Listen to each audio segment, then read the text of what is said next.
racism and calls for the need for us as a society to reflect on how we treat black people and people of color within our communities. As an organization which represents foreign students in the TRNC and whose membership is diverse and includes black people like myself and others who are here, we want to seize this opportunity to stand in solidarity with all black people the world over, particularly the black members of our community here.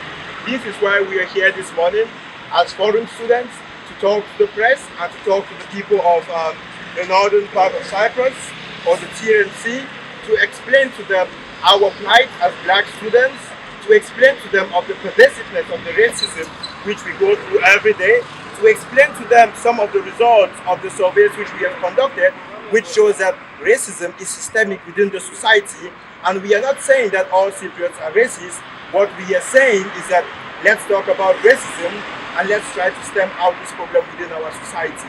Now we are going to try to give you guys a couple of examples where students have faced brutal forms of racism, and why it is important that as a society, as locals and as foreigners, irrespective of whether we are black or not, why it is important that as a society we have to treat one another with love, with care and affection, and the color of our skin should not matter how we are treated.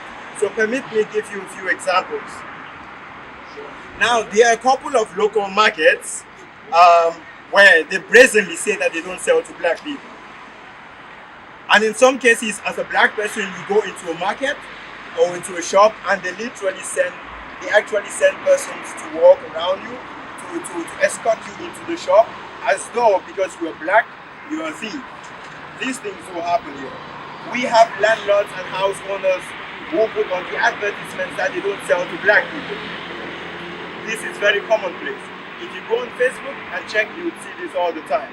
In some apartments, we have landlords or house owners who say that black people can live only on the ground floor and not on the floors above. Now they don't care whether you're from, just the fact that you're black. And in some cases, if you're Nigerian, it makes it worse. We also have cases where because you're black or a foreigner, you are charged exorbitantly for goods or for accommodation, where if you weren't black, you would not be charged that same amount of money.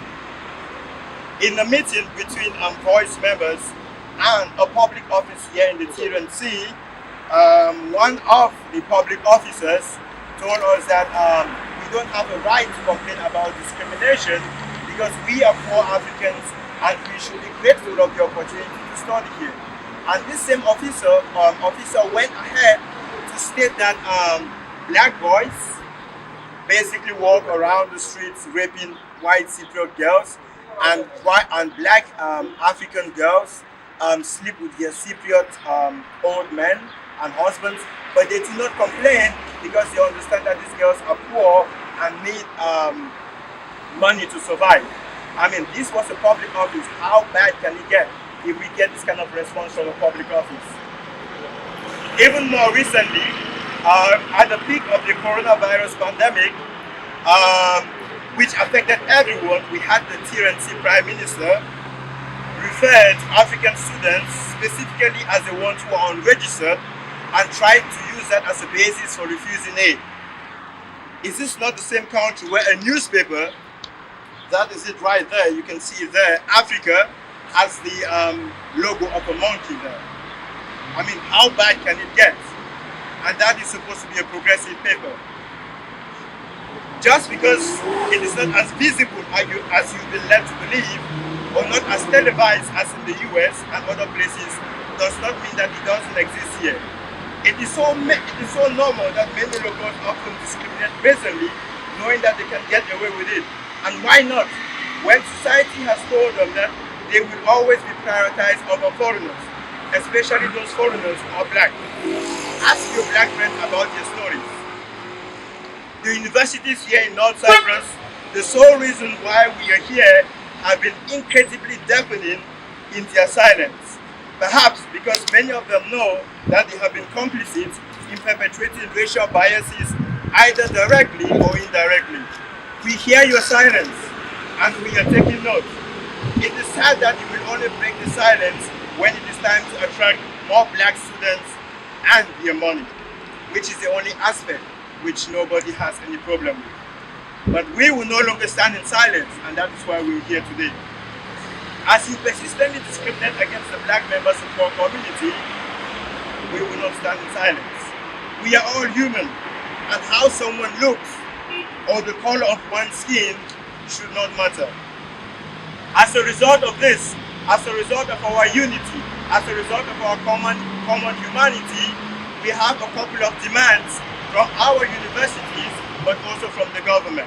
From the universities, we demand the following: that they institute anti-discrimination laws and expectations for the university which all staff and students are aware of and expected to hold. Have pastoral care staff dedicated to international students, find good affordable housing and support students in finding acceptable working conditions and informing them honestly of work conditions and pay. Fund cultural activities and events which promote diversity. Provide high quality internships. Provide general support services, particularly mental health support. Have a student union which is representative and with a strong voice. Have a representative of the international students on the university senate. Permit students to work in protest on Wednesday, the 10th of June between 6 to 8 p.m. within their school campuses. So far, we have contacted the 20 universities approved by the Ministry of Education, and only one has approved of our request to protest within the school campuses, which is the EC Mediterranean University. We are calling on all the other universities to stop giving flimsy excuses and actually allow the students to either walk in protest or in solidarity against racism, or to have sit-ins on campuses on Wednesday between 6 and 8 p.m. against racism. From the government, we demand the following: the establishment of an independent public accountability office where cases of discrimination and racism can be reported. This office should be able to investigate reported cases and provide recommendations for legal actions against such persons. The criminalization of racism and discrimination in the penal code, and the establishment of a Fair Housing Act, an office to monitor the implementation of such regulations as provided in the Fair Housing Act. Now, in order to give you context as to why this is very important, between Saturday 11 p.m.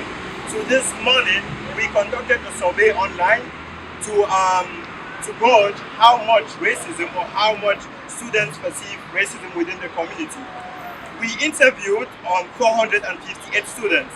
Of the 458 students, 88.2%, which is a whooping amount, said they have been a victim of racism. Of this 88.2%, 52.7% said they have witnessed racism both on and off their campuses, and 39.8% said they have been a victim of racism off campus. Now we asked them where or which places were more prevalent. 32.4% said they had been a victim of racism from their house owners. 33.7% said this happened in restaurants, cafes, or bars.